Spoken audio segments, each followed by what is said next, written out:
¿Alguna vez nos hemos parado a pensar en cómo se construye eso que llamamos realidad? Porque no es algo que simplemente recibimos sin más, es algo que creamos.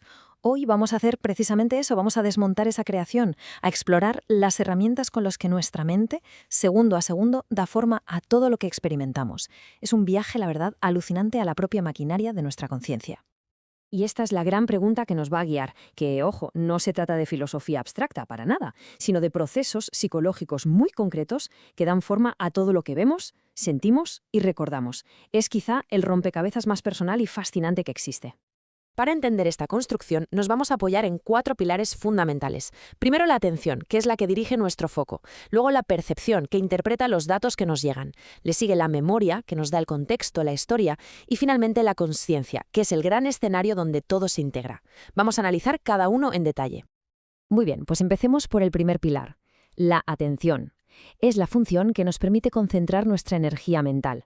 A mí me gusta imaginarlo como un foco de luz en un escenario oscuro, seleccionando qué entra en nuestra conciencia. Y, lo que es igual de importante, qué se queda fuera. En esencia, la atención es nuestra capacidad de concentrarnos. A veces es completamente involuntaria, como cuando un ruido fuerte nos sobresalta y nuestra atención se dirige hacia él de forma reactiva, sin que podamos evitarlo. Otras veces es espontánea, cuando algo capta nuestro interés sin que tengamos que hacer ningún esfuerzo. Y luego, claro, está la atención voluntaria, que es cuando hacemos un esfuerzo consciente por enfocarnos en algo, como al estudiar para un examen. Pero la atención no es un simple interruptor de encendido y apagado, es todo un espectro. En un extremo tenemos la hiperprosexia, esa alerta máxima, ese momento en que estamos totalmente absortos, ya sea por un peligro inminente o por una pasión que nos consume. Algunos estimulantes también pueden provocar este estado, y en el extremo opuesto está la hipoprosexia, la incapacidad para mantener el foco, una disminución muy drástica de la atención que vemos en deterioros mentales severos. Y aquí tenemos una de las alteraciones más interesantes, la paraprosexia. No se trata de tener más o menos atención, sino de un desequilibrio patológico. Pensemos en una depresión profunda. La atención espontánea se queda como anclada en el sufrimiento interno, en la rumiación, haciendo casi imposible concentrarse voluntariamente en el mundo exterior. En un estado maníaco, por ejemplo, ocurre justo lo contrario. La atención salta de un estímulo externo a otro sin control, incapaz de fijarse en nada. Bueno, pues pasamos al segundo pilar. Si la atención selecciona el estímulo, la percepción es la función que lo procesa y le da sentido. Es el proceso por el cual la conciencia coge el material del mundo y lo convierte en una experiencia con significado. El psiquiatra Karl Jaspers hizo aquí una distinción que es crucial. Una percepción tiene cuerpo, es algo que está ahí fuera, es nítida, con una frescura sensorial que no podemos cambiar a nuestro antojo. En cambio, una representación, como un recuerdo o una fantasía, es interna, es subjetiva, más borroso, y sí podemos modificarla. Entender esta diferencia es fundamental para que nuestro cerebro sepa qué es real y qué es solo imaginado. Una pregunta muy sencilla que nos lleva a un fenómeno fascinante. Todos hemos jugado a encontrar formas en las nubes, ¿verdad? ¿O en las manchas de una pared? Pues este simple acto revela un mecanismo fundamental de nuestra percepción, que no somos receptores pasivos de la realidad. Este fenómeno tiene un nombre. Se llama pareidolia. Y es solo un ejemplo de lo que se conocen como imágenes intermedias, que están a medio camino entre percibir y representar. Aquí también entran las imágenes de los sueños o los fenómenos hipnagógicos, esas visiones tan extrañas que a veces tenemos justo antes de dormirnos. No son patologías, para nada, son la prueba de que nuestra mente busca activamente patrones y significado, proyectando formas familiares incluso donde no las hay. Y esto nos lleva a la diferencia fundamental entre las dos grandes alteraciones cualitativas de la percepción. Una ilusión es un error de interpretación. Hay un objeto real ahí fuera, pero lo vemos deformado, a menudo por miedo, por expectativas o por falta de luz. Una alucinación, en cambio, es mucho más radical. Es una percepción sin objeto. Es una creación de la mente con toda la viveza y la corporeidad de la realidad, pero sin un estímulo externo que la provoque. Venga, avanzamos hacia el tercer pilar, la memoria, la facultad que nos permite fijar, almacenar y evocar experiencias. Sin ella no habría aprendizaje, ni historia personal, ni sentido de identidad. Somos, en gran medida, la suma de nuestros recuerdos.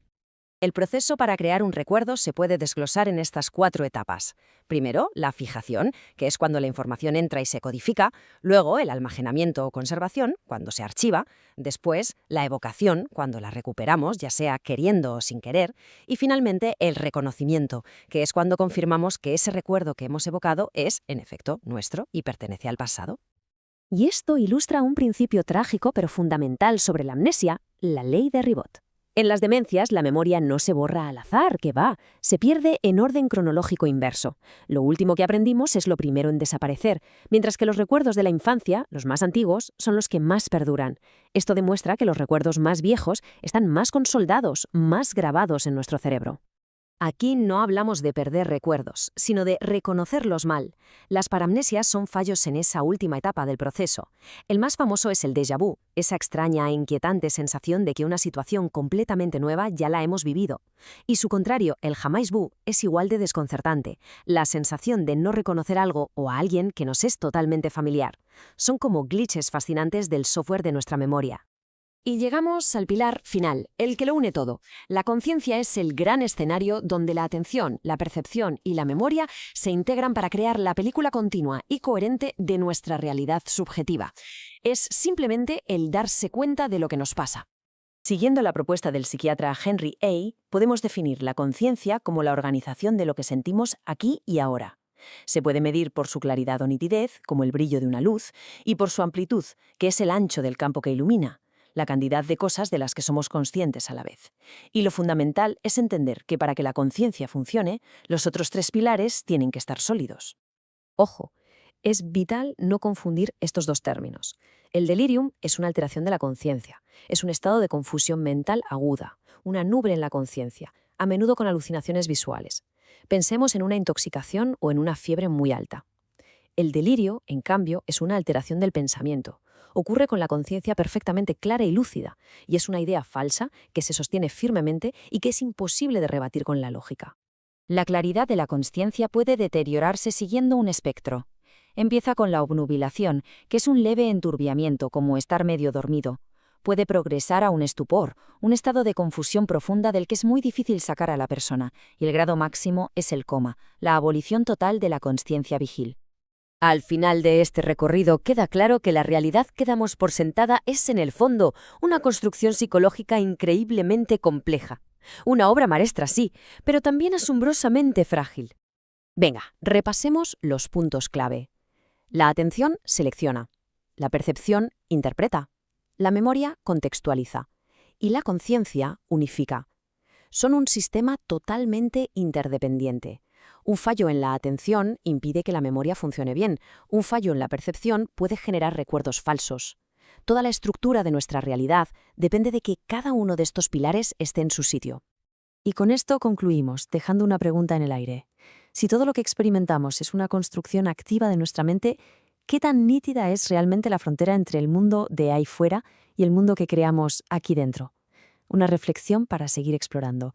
Gracias por la compañía en este análisis.